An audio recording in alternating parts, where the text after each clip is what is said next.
All right, today we're going to crack a case, one that probably affects you, the whole mystery of mental fatigue. You ever have one of those days? I mean, you haven't left the house, you've barely moved an inch, but come evening, you are just completely, totally wiped out? It's such a weird feeling, right? Your body is totally rested, but your mind, oh man, your mind feels like it's just run a marathon. It's so frustrating and honestly, a little confusing. But don't worry, today we are going to figure out exactly why this happens. So let's call this the phantom fatigue mystery. We're going to follow the clues together and unmask the real reasons you feel so tired, even on what are supposed to be your laziest days. Okay, our first major clue, and it's a big one. This idea, it totally changes how you think about rest. The simple truth, your brain is never, ever off. And this right here gets to the absolute heart of it. That mental exhaustion, it often has almost nothing to do with what your body is doing. It's all about the constant, hidden work your brain is turning through, even when you think you're just, staring at the ceiling. So what is this background activity? Well, science actually has a name for it, the default mode network, or DMN for short.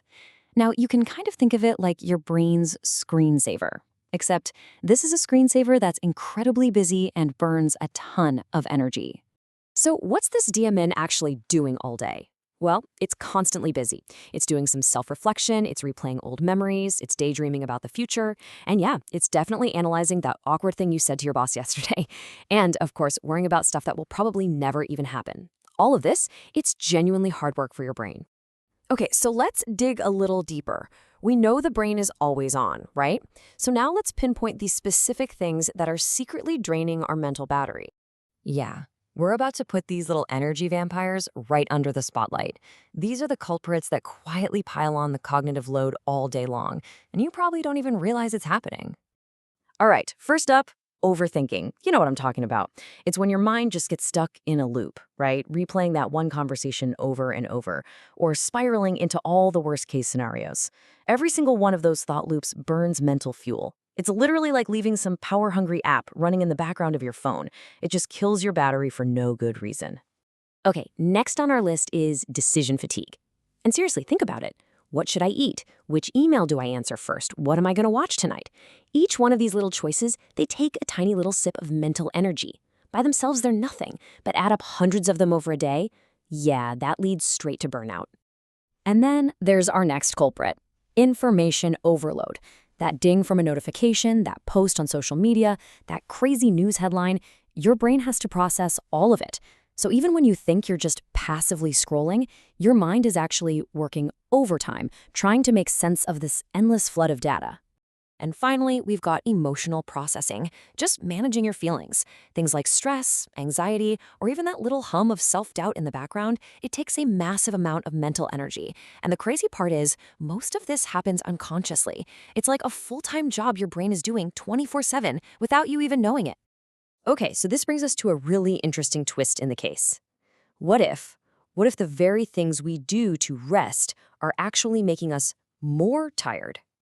I mean, this is the big question, isn't it? You spend like an hour just zoning out on your phone, trying to relax. But afterwards, you feel even foggier and more drained than when you started. What is going on?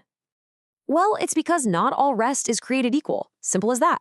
What we often think is rest, like endlessly scrolling social media, is what you could call fake rest. It keeps your brain super active and stimulated. True rest, on the other hand, is all about reducing that stimulation so your mind can actually power down and recharge. This is such a crucial idea to get. Just because you stop working doesn't mean you've started resting. The real key is to find activities that are genuinely, truly restorative for your mind.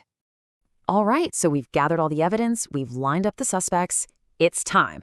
Let's close this case and deliver the final verdict on why doing nothing can be so incredibly exhausting.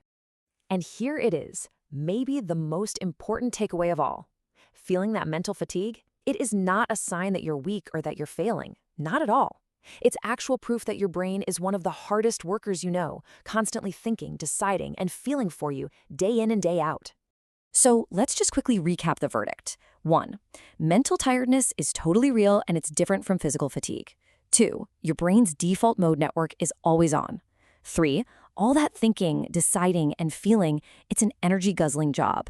And honestly, just understanding this, just knowing that your fatigue is legit, that is the biggest first step you can take toward finding true mental restoration.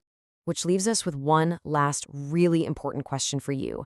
Now that you know why you're so tired, it's time to figure out your what. What does real, genuine, restorative rest actually look like for you? Maybe it's a walk with no phone. Maybe it's 5 minutes of just sitting in silence. Maybe it's just staring out a window. It's going to be different for everyone, but man, is it worth figuring out.